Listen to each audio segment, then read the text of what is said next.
L-azzjoni umanitarja mhix għażla iżda responsabilità tagħna lkoll. Kliem id-deputat Prim Ministru Ministru għall-Affarijiet Barranin Ian Borch flaqa fil-Parlament ma' delegazzjoni mill-Migrant Offshore Aid Station, il-MOAS.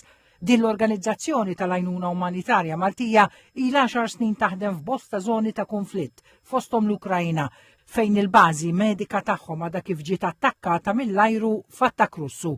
Matul il-laqgħa l-Ministru Borch esprima solidarjetà mal-membri tal-MOAS li ndarbu matul l-attakk u tenna sejħa ta' Malta għal aktar protezzjoni internazzjonali b'saħħitha għal ħaddiema u volontiera f'żoni ta' konflitt madwar id-dinja. Faħħar ukoll l-impenn tal-MOAS illi din is-sena tiċċelebra 10 snin mit-twaqqif tagħha.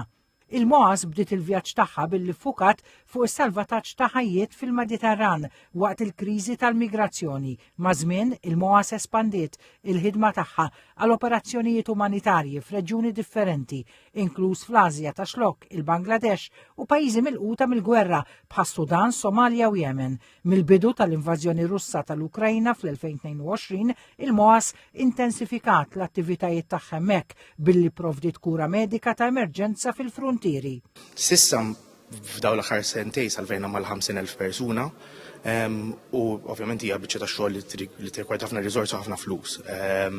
U nixtiequ nkomplu nipprovdu dan it-tip ta' servizz, allura din hawnhekk biex niltaqgħu mal-Onorevoli Ministru Ian Borch biex naraw kif nistgħu nkomplu naħdmu flimkien. Dejjem kellna s-sapport tal-Gvern lokali waqt li konna dinaw u nixtiequ nkomplu din ir-relazzjoni.